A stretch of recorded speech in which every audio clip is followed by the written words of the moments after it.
I am having some technical issues. I apologize for that. And I kind of rejoined more of a test than anything else, but I do still have some material to go over. If anyone does want to join in, I'm going to apologize in advance. I don't know what's going to happen with the connection. I'm on my fourth podcast today, my fourth episode. And so obviously there's going to be a lot of trial and error, no question about it. And I use a completely wireless system. So it's probably difficult enough to for me to host and produce a podcast on my own because I have zero experience with producing a podcast. But I thought, I'm going to learn along the way. And I've learned a lot. I have a lot more to learn. But these technical issues, I will get them worked out. If a wireless system doesn't work, then I will do something different. But I do use a wireless microphone. I use a wireless earpiece. My systems are wireless, and I set it up that way because that's kind of the way of the future is going wireless. And even though I do have 1,000 wires around me for other things that are connected, so I wanted to kind of throw that in there. And if you want to stick around, I do have a couple of things to talk about that was going to talk about in the prior episode. I don't really know what happened. Nothing. On my end, everything looks fine. And then when I tried to reconnect, it said reconnecting, and nothing was happening. It was just spinning. I guess I need to talk to a technical person. I don't know if that's something in my laptop, if it's something with the internet connection, if there's something more going on. I do not know. But either way, I thought I would jump back in and see what happens. It's a good possibility that they may not allow me to. Trying to look here to see if everything is set up, but it looks like it is. Well, we will see what happens with the technical issues. Either way, there were a couple of things I wanted to cover. Otherwise, I would have just let it go and come back tomorrow. But I wanted to come back because I really wanted to still talk about. Hi, Scott. Well, I guess somebody can see me. I wanted to come back because I did want to talk about Kim Cheadle, the director of the Secret Service, who is very likely, if she has not already stepped down this morning, I think it's probably imminent that that happens. And what I was getting into right before my connection cut off is that I was going to play a video. Kim Cheadle, she showed up at the RNC convention, and she was chased out, literally chased out. So I'm going to attempt, this is what took me down a few minutes ago. I'm going to attempt to play the video of her being chased out. Let's see here. This is exactly what you were doing today on the call. Stonewalling. Attempt. You owe the people answers. You owe President Trump.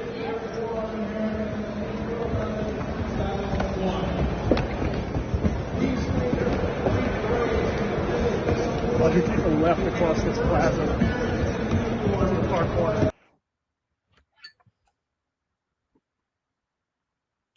So there's been a lot of speculation that she is going to step down today officially. I believe she absolutely should step down, but more than that, I think she should be fired. I don't think she should have the ability to just walk away on her own and resign. I think that she needs to be fired. It was completely incompetent. And but the more I think about it, I spent a lot of time this weekend thinking about that incident and what happened with Trump. I think so many of us have said from day one that they will never allow Trump to win. They will never allow him to be on the ballot. And think about this. What perfect timing. That attempted assassination was what, 2 days before the convention, one day before he was scheduled to leave his last public appearance. And if you can go out there and see all these crazy videos, people are trying to connect the building that the shooter, he was on the roof. Some people say, well, that Crooks used to work for that company. That's how he ended up being in the BlackRock commercial. I don't know if any of that's true. People are saying, well, the building was owned by a man who is one of the largest investors in CrowdStrike. CrowdStrike, of course, going down, taking one of the largest, as a matter of fact, I think it was the largest internet outage, IT outage we've had in history. And is he the largest donor, contributor? I don't know, shareholder, I should say. I'm not sure. So those are all things people can look into. I didn't look into it too far because it's really hard to trace who the owner of that building is, and is he really the largest shareholder of CrowdStrike? Is it really related? I don't know. But one thing that I do know is strange things continue to happen. And outside of just the sheer incompetence of the Secret Service director in planning, I mean, we've seen the videos. I'm sure you've seen the videos of a potential shooter on top of the water tower, right? I'm not going to show that video. I'm already probably going to be kicked off off of all of the platforms for the video I played in the first part of my show. But if I play that, I'll definitely get kicked off. But if you look at some of these videos, you will see the water tower. You'll see a shadowy figure, and it's from so far away you can barely see it. But they come forward, and when the shots are fired, they move back. It doesn't to me look like when you see that video that that person is in a stance as if they would be shooting. The bullets that we see go past Trump were certainly not shot from that water tower, but there are videos you can see where there are other shots. I was really thinking about this last night. The bullets that we see go whizzing past Trump's ears are they're going in a straight line. There's no angle, and I talked about that a little bit on Friday, but I started thinking about it a little bit more. When you look at history and you look at other assassination attempts or successful assassinations, you'll know there's always been a lot of questions about, well, was that person really the shooter? Look at JFK. Was that really the shooter? A lot of people don't think so. A lot of people think it was really someone else, that Oswald was really just the patsy. It was Crooks just a patsy. When we start thinking about, and again, I'm not a ballistics person. I don't know. I don't know if the angle, if it would have caused a downward angle. I would think so. I mean, logistically, that sounds right, right? Seems to make more sense, but I don't know. And so I was thinking yesterday, what if there really was another shooter? What if Crooks was just a distraction? I mean, there's so many things to look at. A 20-year-old, it doesn't seem like he has a lot of firearm experience, kind of a nerdy guy. Played a lot of games. It seems like he spent a whole lot of time playing games. He was on a system called Stream, which is where he has 3 encrypted foreign accounts. It's very possible that he was groomed into going there. Somebody probably saw him as a naive, vulnerable kid and thought they could talk him into going up on that roof and firing at Trump. And really, his shot, do we even know where it went? Maybe that the bullets we saw weren't his shots at all. Maybe his shots are some of the ones we saw ricocheting off of the guardrails, a little bit further down. Or maybe his shots just went bypass everyone. We don't know.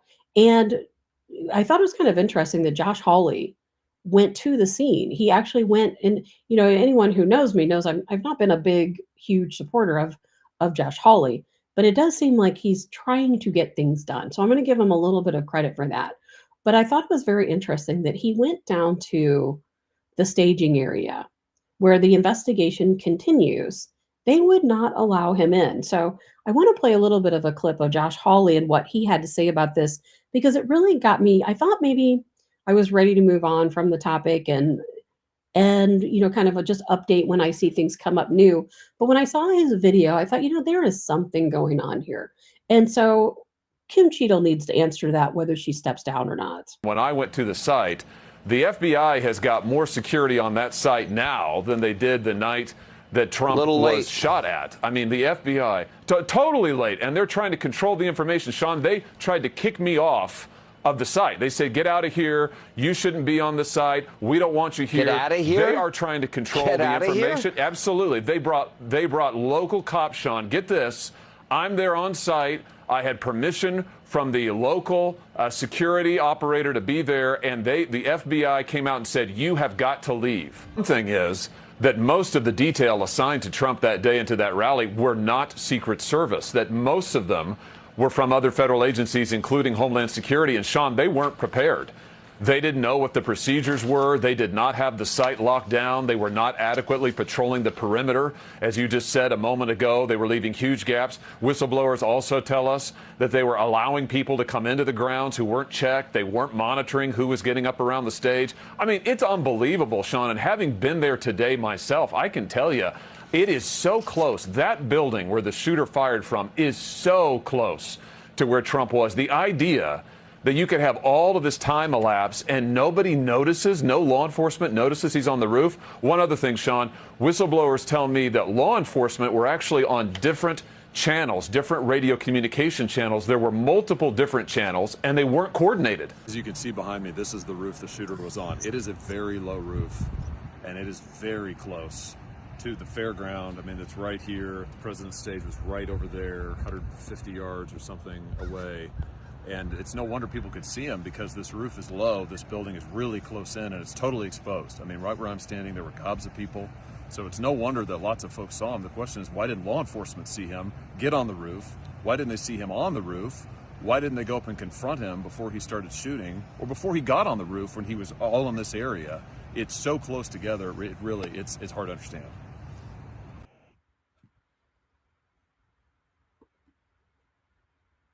Doesn't that make you ask a lot of new questions? It certainly does me. It really does. Being able to see Hawley standing in front of the roof, in front of the building where the shooter was, so obvious. He was so obvious. We see those videos. It was so obvious that they saw him climbing up the ladder. They saw him climbing up on the roof. I mean, he was bungling around up there. It was definitely not a smooth operation. How can we believe that he is the one that fired the shot that came so close to Trump? I mean, I know it's not that far away. What was it, 150 yards? But so close to Trump. I mean, what was it? I think Trump's physician said it was a quarter of an inch away from his temple. That's a pretty precise shot. If Trump had not moved his head, it certainly would have killed him. And I don't know what's going on. I think we're going to have more questions than answers. Why wasn't Josh Hawley allowed to look around? If he was given permission, why wouldn't they allow him? And that was something that he mentioned that also came out this weekend that was new, is that we looked at those photos and we assumed all of the folks that were there that day were Secret Service. Now, the people surrounding him, I believe, were. But a lot of the people there that day that were working, a lot of the people we see in the videos are not Secret Service agents. In fact, Kim Cheadle, who is the director of the Secret Service, who should have done a far better job. In fact, a lot of those people did come from different agencies. And if you work in law enforcement, if you're with Homeland Security, if you're an FBI agent, you're not trained to protect the president. You are not trained in putting yourself in front of him, in front of another person to take a bullet. You're not trained in how to adequately put him under cover, take him to his vehicle and get him out of there. And I think that was a lot of the problem that we saw. Again, trust me, as most of you know, I own a security company. It is very easy for things to get out of control. It is very easy. And you really have to make sure, number one, make sure your perimeter is secure. And how a combination of all of these different agencies didn't make sure the perimeter wasn't secure. You know what? That comes to the responsibility of the person at the top. And that comes to Kim Cheadle. And I really do hope that she resigns. I think that she needs to. What a big bungle all of this was. And again, how are they going to conduct an investigation? Do you think it's possible? Because I certainly do. I certainly think it's possible that they had all of these agencies coming together to cause chaos so that they couldn't conduct a valid investigation. Think about it. If you really want to mess up a security situation, what do? You hire a bunch of different people who don't work together on the same team.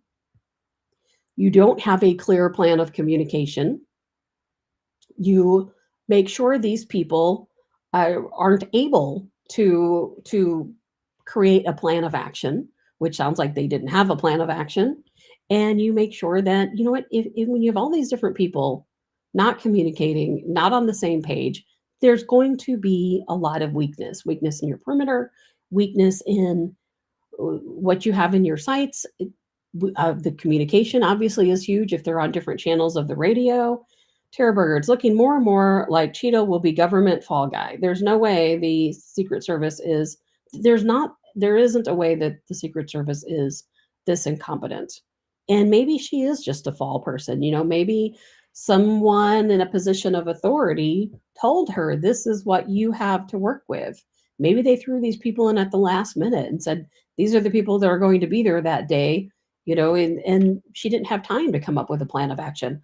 I don't know. I don't know. But what I do know is it's a very easy way to completely bungle an investigation because they're going to interview people and they're going to say, well, where were you? What were you doing? What was your plan? Why weren't you standing here instead of there? Why didn't you see this guy on the roof? Everyone saw crooks on that roof. Hundreds of people allegedly saw crooks on that roof. I mean, what a Trump rally looks like. The thousands of people that are at a Trump rally, and hundreds of them were out in that grassy area. We've seen the video where they're pointing up, they see him walking, they see him crawling on the roof. And what happened? I don't know that we'll ever know. Was it somebody else that took the shot? Was there someone else on the other side of the grounds that actually took that shot? And maybe while everyone was distracted looking at crooks, maybe they took the shot. We don't know. Will we ever find out from the investigation? Probably not. Probably not. All we can do is wait, find out new news, and see what happens as we move along. But I am glad that Josh Hawley went out. I'm glad he took a look. I'm glad that he's trying to get to the bottom of things because someone has to. We have got to figure out what is going on here. I know we as Americans, we're fickle and we'll very quickly move on to something else. It was Trump's assassination attempt. Now, of course, Biden stepping down. We're all talking about Harris. And our minds are very quickly going to move in a different direction. And we can't let that happen. We need to make sure we keep backtracking and talking about this investigation because, like I said, so many of us knew something was going to happen, didn't we? Didn't we know they were going to do something? And then their plan backfired. Trump is still alive. He is still the nominee. He came out in blazing glory at the RNC convention. And now what? Now I would think that Obama, Pelosi, Schumer, why haven't they given their endorsement of Harris? I think we all know why. I think it's not what they planned. And I have a little clip of Trump, by the way, that I also wanted to add in here because I thought it was absolutely fantastic. Because what we're going to hear a lot about is the word what? Democracy. Oh, they're going to say Harris is the person who represents democracy, not Donald Trump, not Trump. And they keep saying, he's a threat to democracy. I'm saying, what the hell did I do for democracy? Last week, I took a bullet for democracy. What did I do against democracy? Crazy.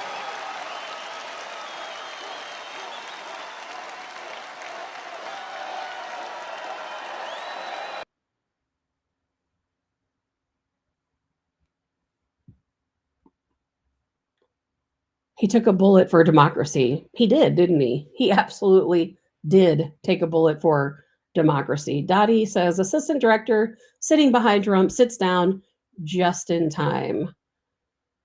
Joe says, plus, we are a republic. Yes, we are a republic. It is so funny how often they toss around the word democracy, isn't it? So much wording with democracy. I think we know we are actually the party that most represents this country. We are the majority. We will continue to be the majority. As a matter of fact, when I was talking about campaign donations earlier in my first episode of today's episode number 4, and anyone can go back and look at that episode about the campaign donations. But I read that many, many big donors that donated to Joe Biden in 2020 have now donated to Donald Trump.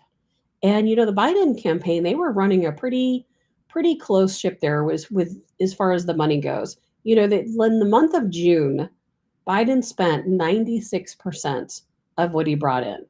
So even though it sounds like they have a lot of money with Harris bringing in $50 million overnight, they do not have a lot of money. They're big spenders. They spend a lot of money on field offices, on travel, whereas the Trump campaign, they actually spend very little.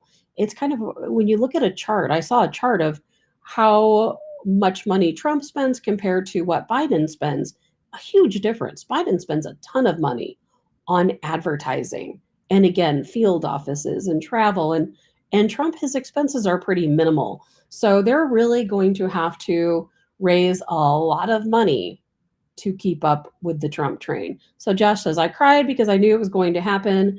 It is time we tighten up security. Trump is more important than any of us could ever imagine. He is an American hero sent from above. Well, it was certainly divine intervention that he was not shot that day. Tammy, libs semantics to confuse uninformed citizens about democracy. You know, it's all propaganda.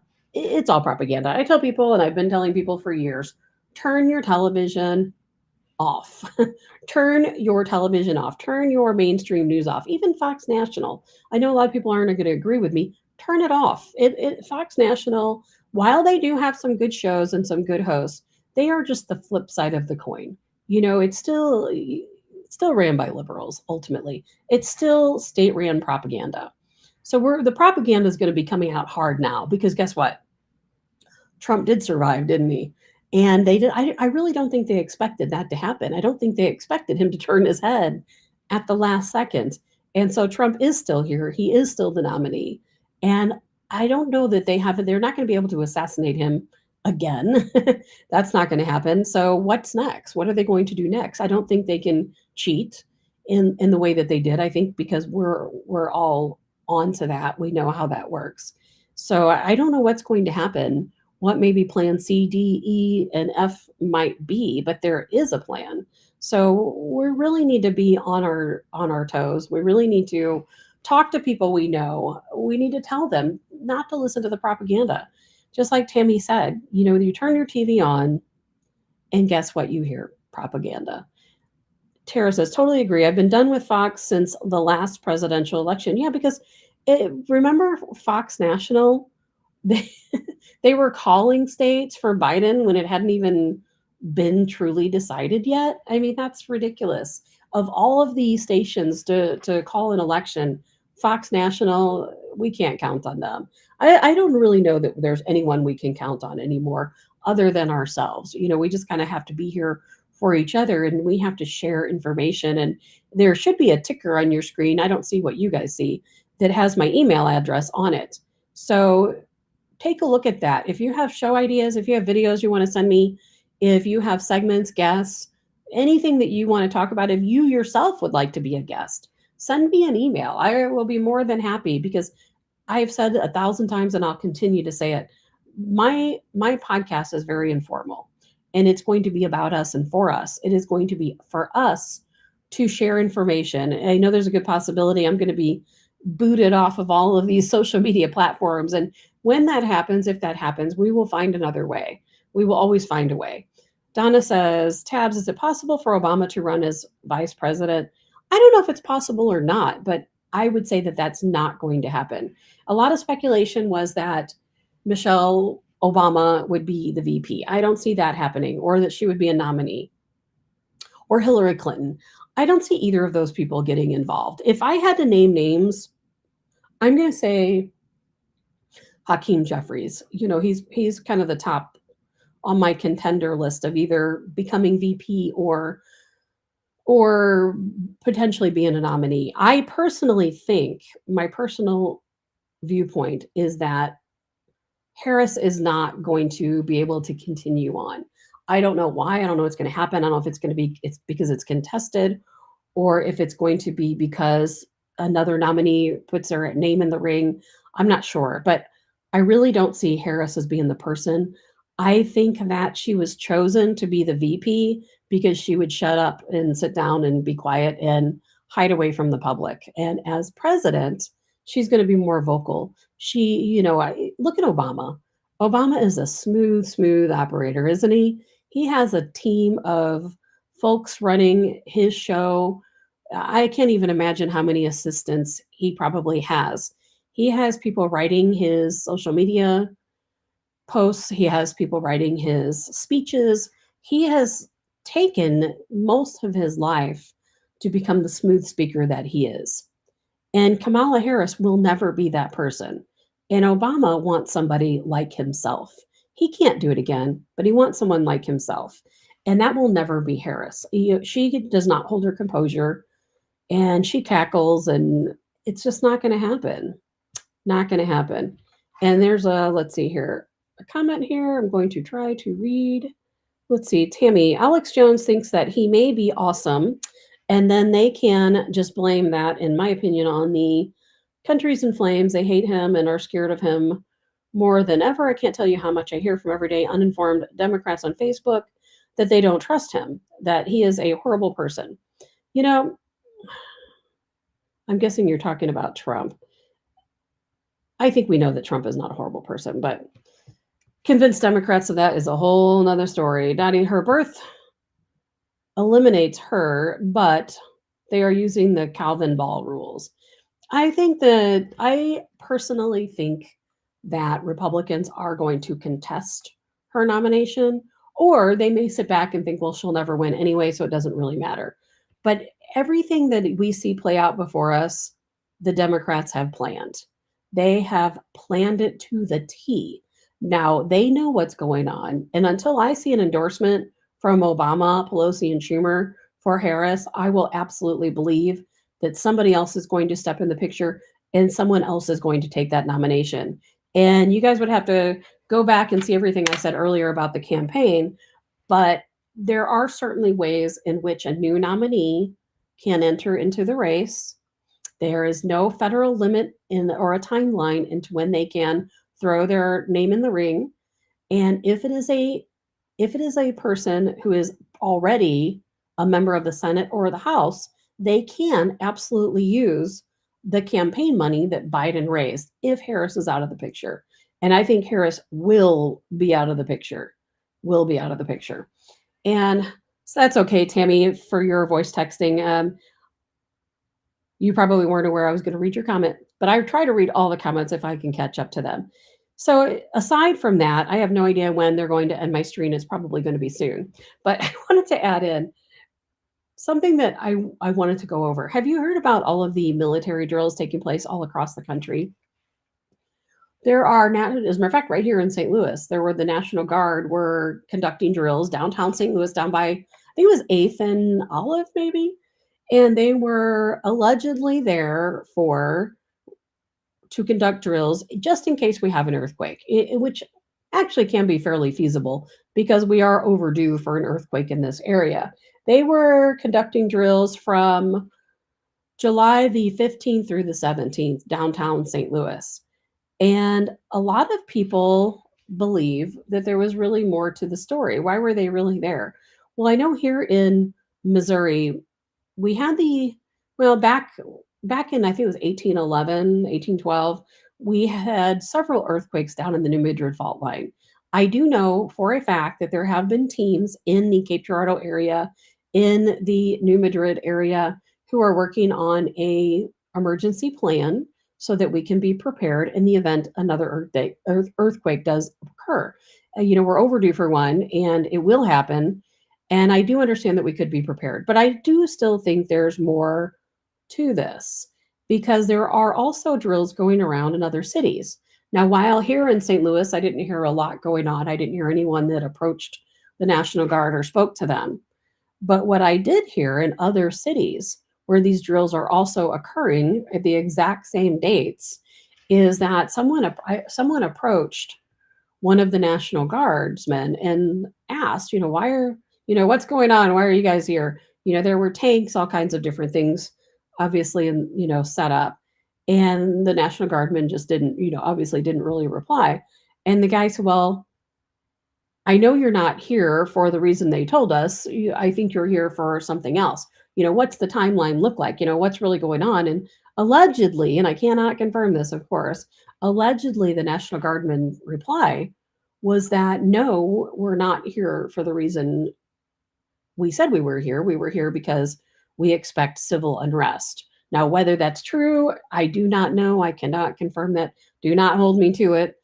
Because otherwise I would have played the video to show you, but I cannot confirm it. I do think they are preparing for civil unrest. I really do. I think that they know something's up. I really do. I think they know that something is going to happen because I can promise you with my life that if Harris wins, not one of us will ever believe it. If she continues her nomination and she wins the election against Donald Trump in 2024 here in November, no one will believe it. No one will believe it. And then how are people going to react? I would never condone violence. I don't want anyone to be violent. I don't intend to be violent. But how are people going to act? Because there's a lot of people on the edge right now. I don't think there is any conservative in their right mind who believes Harris can win against Trump. We are the majority in this country, whether people want to believe it or not. We are the majority. And so I think it's more important that than ever, if things come down to where Trump is allowed to remain on the ballot. I hope and pray that he does. There's a lot of things that could happen potentially that they could take him off the ballot between now and then. But pretty much any scenario I see taking place outside of Trump winning could potentially result in unrest. And I do think these drills are related to potential unrest and what could happen across the country at that time. And I can't prove it, I can't confirm it, but I think you guys are all on the same page as me because we haven't we been through enough. You know, we went through 2020. We knew what happened. We saw it, we saw the video, we saw the last lack of prosecutions to postal workers, to federal workers, all these different people who contributed to the fraud, and nothing happened. Absolutely nothing happened. Paula says, I believe the Democrats will cause the same unrest if Trump wins. And that as well. Because and I will tell you what, if if if Trump wins, I can promise you the Democrats, I hate to say it, not all Democrats. I have a lot of friends who are Democrats who are wonderful people who would never condone violence either. But Democrats have groups like Antifa.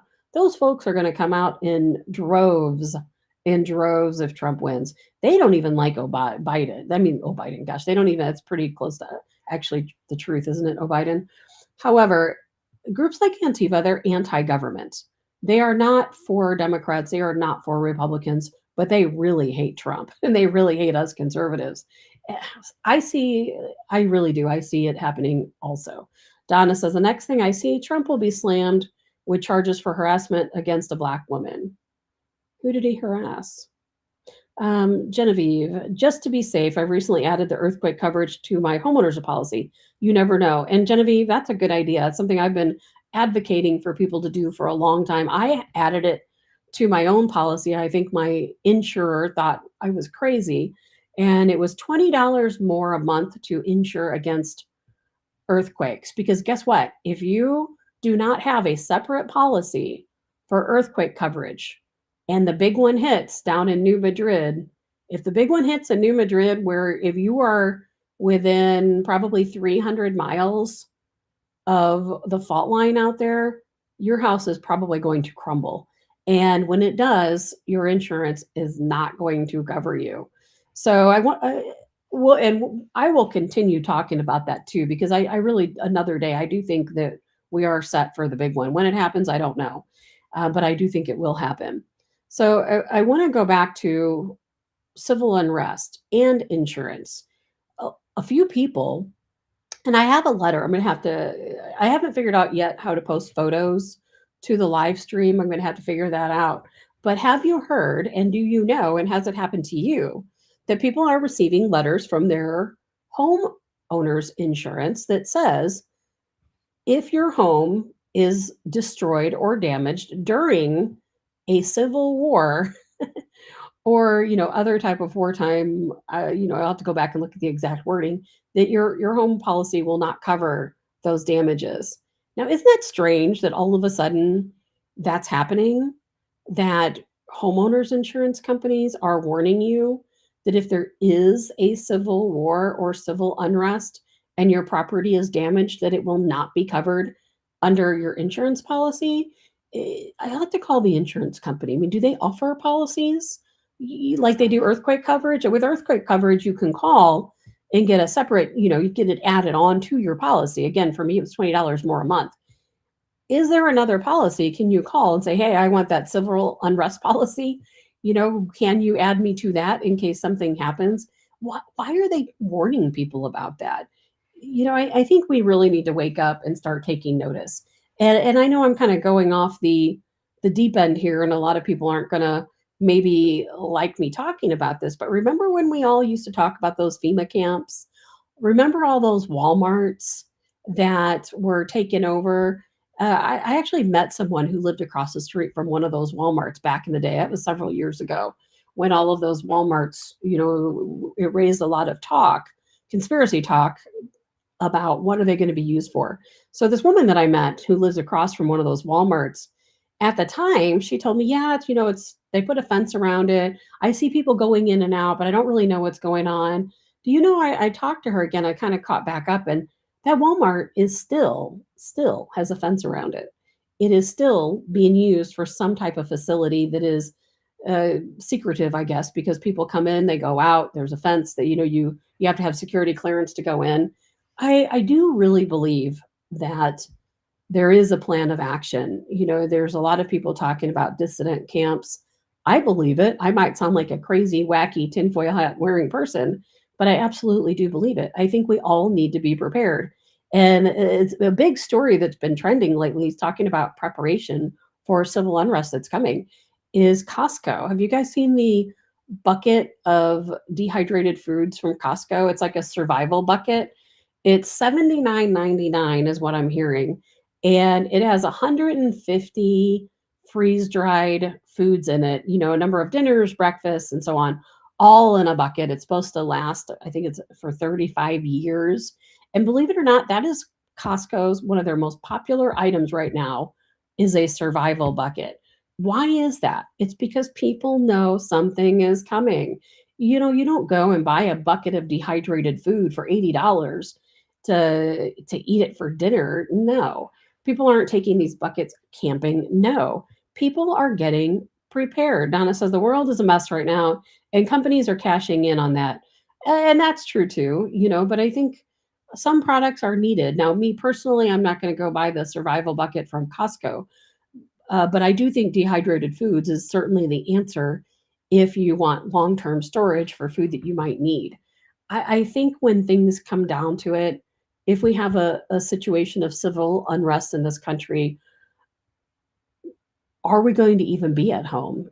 So many people prepare for, well, what's at their home, whether it's a big earthquake or whether it's civil unrest, whether it's a war, whether we're invaded by another country, you may not be home when it happens. So don't think about just preparing your home and having everything ready at your home. Think about your vehicle. Are you going to be prepared there? Does your family have a plan where if you're off at work and we have an earthquake and let's say the bridges are down or we have loss of communication signals, we have no cell phones, we have no way to reach our loved ones. People need to have a plan of action. And Pam says those MREs will be good in a nuclear attack. They would be. They'll be good in pretty much anything. Donna, I can really see it happening because other countries are seeing the US at its weakest point ever. And now with possibility of a woman president, other countries might view that as a weakness. That's a really good point, Donna, because we have to remember there are a lot of countries who do not recognize females in a power position at all. Although, of course, we've had prime ministers of other countries that have been females. So that's something to think about too. But Harris in particular is definitely a weak point for this country. Biden was a weak point. Harris, definitely a weak point. Josh, you can buy them with food stamps because homeless people don't always have access to stoves. I've seen people buy a lot of dehydrated meals at Walmart. That's with food stamps. That's probably true because it is food. And so that means anyone can be prepared. Amy, being a single person, I need to call my insurance agent and ask about earthquake insurance before I buy a new house I'm living in right now. Crew, libs have made themselves known. Easy pickings, bring on the apocalypse. Well, it might be here before you know it, crew. Something's going to happen, don't you think? I mean, I've, of course, been saying this for a long time. Something is going to happen because back in back in what, 2013, I think I was on another show also called Tabs on Tap, and started talking about then the lead up to civil war and civil unrest in our country. And since that time, it has really progressed to a point of complete friction. It's very volatile. We have Democrats who, not all Democrats again, some Democrats who absolutely hate us. There are some conservatives who absolutely hate Democrats. I'm not one of them. I don't think most of you are, but anyone on the fringes to the far right or the far left, those are the folks we got to watch out for, because they are going to be the one who throws the first brick, who fires the first shot, who really gets things going. And the rest of us, we're going to be caught in the middle of all that. You know, I personally, I don't hate Democrats. There are Democrats out there who are very bad people, but then there's also Democrats who really just don't know any better. They've fallen for the headlines, they've looked at the propaganda, and they really just don't know any better. And so you can't fault them, but we're all going to be trapped in the middle, and we better have a plan of action in place. But I am curious if any of you have also heard anything about the National Guard in various cities and going through all of these military drills, because I think it's awfully strange that they've chosen now, and of course here in St. Louis they say, well, it's emergency preparedness for the earthquake. Okay, well, what about all the other cities? In these other cities, they don't really have a lot going on, and as far as earthquakes or other emergency preparedness, but they're all doing it at the same time. So I'm very curious about that. And we have to know, what is it? Today's July 22nd. So we're getting really close to that DNC convention. It is August 19th through the 22nd. Then shortly after that, we have the election. Any day now. I mean, people are already talking about mail-in ballots and voting. I mean, voting is going to be right here before we know it. We absolutely have to make sure we get out and cast a vote. I don't care whether you think the election is going to be fraudulent, if they're going to cheat. It doesn't matter who the nominee is. We have to get out and vote. We can't cry cheating if you didn't vote. We have to make sure every single one of us goes out and we cast a vote for Donald Trump. And God forbid that something happens between now and then and he's not even on the ballot. But we have to do our part. We have to volunteer to work at our local elections. You can go where, it doesn't matter where you live. There is a place you can call, and I will get that link and provide it to all of you. I didn't really plan on talking about that today, but volunteer. Go out to your local election authority and volunteer, or be hired to work. Some are actually paid. Do your part, because we have to make sure this is a fair and free election. And the only way to do that is to be there, and not just be in your own community. Go to communities where it's more likely that somebody from that represents us is not there. There were so many places in St. Louis City in the former election cycle where they had no workers or struggled for workers. They had no poll watchers. So get out and do your part. We can't complain about any of this if you're not voting and if you're not volunteering to be a poll worker. So Donna says, I've been thinking ever since Trump started to run for president that there will be some kind of big, huge distraction. The first one is Biden dropping out. Well, that definitely did take our mind off of, that definitely took our mind off of the attempted assassination attempt. So I don't know. We've got a lot to think about and a lot to work on. I do know that. Outside of that, I don't have a whole lot more to talk about today. I'm still having some technical issues on my end. I know somebody just said my screen is freezing still, so I apologize for that. But again, I appreciate everyone's patience. I was on earlier, for those who don't know. I started out the show at 7:05 like I normally do, and everything was fine for a little while. Then I was having some connecting issues, and I'm really not sure what was going on. So you can go back and watch that if you want. But you know what? I will not give up. It may not be easy to host and produce my own show. It is certainly the most challenging thing I think I've ever done. But I will do it, and I will continue to do it, and I will persevere. Josh says only 105 days, 16 hours, 19 minutes until the election. You would know that, Josh. Who else is counting? Vote, fight, never forget what they have done to Trump. That's right. And let's see here. And Dottie, you've been coming through great since 8 a.m. But Cruz said that his screen was frozen, so I'm not really sure what's going on. Stacy, I'd like to hear about Lizzie and also the August election. Donna, not freezing here, just a little blurry. I don't know why it would be blurry. Well, Stacy, from what I understand, for those of you who aren't familiar, our former show staffer from Cancel This, Lizzie Sparks, gotten herself in a little trouble. She faced 2 charges last week. Gosh, misdemeanor, filing a false police report, felony. Gosh, I'll have to go back and look at the charges. I know she had a felony, misdemeanor and a felony. Oh no, I know what it was. Felony, filing a false police report, and then misdemeanor. What was her misdemeanor? Harassment in the first degree, I believe is what it was. You guys can refresh me if that's right.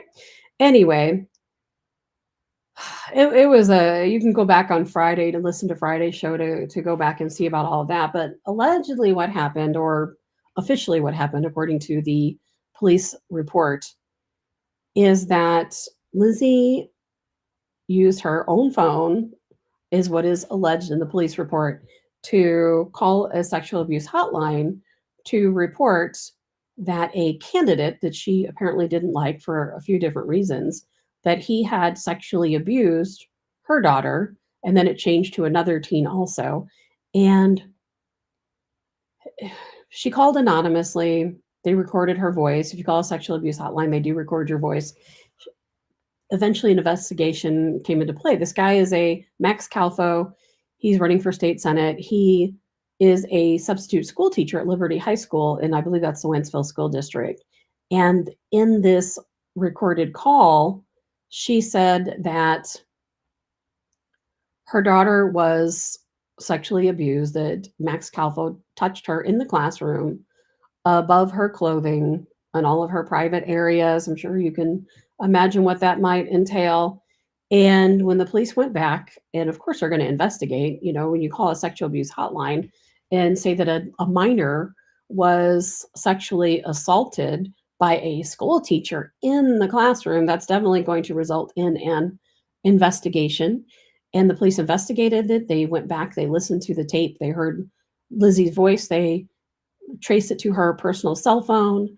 They contacted her, they interviewed her. During this interview, she admitted that she did in fact lie, that she did this for political reasons, and that you can go onto my Facebook page and read the documents. Somebody else probably has them. Well, it's really hard to talk about. Her son-in-law is Justin Hicks. He's also a local Missouri politician. He dropped out of the upcoming race, from what I understand. But when you go and you call a hotline for this is all for political purposes. I am sure there's going to be a viral news story at some point. And Charlie says, tells all you need to know about her. Yeah. So when they interviewed her, her daughter was never sexually abused by Max Calfo. That never happened. And she then referred to another teen. That teen was never sexually assaulted by Max Calfo, according to that teen. And it's a very big accusation that we as women, especially, we need to be very careful, because I am telling you that one of the worst things you can do as a woman is to falsely accuse someone of sexual abuse, of sexual assault. It is the worst thing we can do as a woman. You do not do that. It makes all of us look bad. And what does it do for true victims? We have women, we've read the stories of women who truly were sexually assaulted, and they're not believed. Why? Because of things like this. And it really upsets me. And it's been so hard for me to talk about. It was really hard for me to talk about on the show Friday. It's hard for me to talk about today. And Lizzie is still on Cancel This, and they are doing a show right now. I don't blame you if you guys hop on over there to take a look. Why Vic would lower himself to do that, I will never know. I will never know. That goes way beyond being loyal to someone. And of course, Lizzie has hired Tim Lomar to be her defense, and he maintains her innocent. And of course, you are innocent until proven guilty. in a court of law. That is the case for her and the case for all of us. So I don't know what's going to happen. I really don't with that situation. Monica says it really does hurt true victims. It absolutely so. Dottie says, who finances that show? I don't know. I don't know what she was thinking. Pam says, what the F was she thinking? I don't know. And that comes down to political dirty games, doesn't it? And we have enough people coming at us. We have Democrats wanting to play dirty games with us. We don't need to do that to people in our own party. We really don't. And the only reason why I'm talking about this is because it's all in the police affidavit. You can go and look at the probable cause, and you can read the statement from the police. I'm not telling you anything that hasn't been documented by St. Charles County law enforcement. It's awful. It makes me sick. We have to be better. We have to do better. I don't know Max Calfo. I don't know anything about him. I've never talked to him. I've never interviewed him. But we have to do better. We cannot keep hurting people within our own party. We just can't do it. So hopefully someone will get to the bottom of that. In the meantime, Charlie says she's a rat human being, period. He'll say it out loud. Tara says, I have to wonder if she has a financial stake in the show and can't be suspended. No, as far as I know, she does not have a financial stake in the show. Paula says, as you said before, Tabitha, she has a dark heart. She should be off the air. I agree, and Vic is a good person. He's a naive person. So who knows what kind of story she's told to Vic to keep herself on the air. I don't know. There are things going on. I have not spoken to her. I've not spoken to Vic. I have no idea what the intentions are of either one of them. But I do think that it's going to eventually get national attention. It is going to be a viral story. It's not often when somebody throws their own child under the bus, literally. I don't know what's going to happen. Paula says, as you said, let's see here. I already read that. So it's up to you. I'm not telling people not to cancel this. That I'm not going to do that to them. I don't want to kick somebody when they're down. But the facts are the facts. And I don't know how a person can maintain their innocence when they have clearly, according to police records, I'm not creating a libel here by saying this because it is documented in a police file that she admitted that she lied and that her daughter was not, in fact, sexually abused. And then when they confronted another teen that she said was, that teen said, no, I was not sexually abused. But, I only know one. I only won't know one side of the story. I don't know Lizzie's side. I haven't talked to her. I haven't talked to anyone. So we'll just have to wait and see how all of that plays out. But in the meantime, we have to support each other. We have to not play dirty politics against our fellow conservatives. We just can't do it. Kim said, well, she says she was innocent on the show today. Pam says, I'm shocked that you still defend Vic.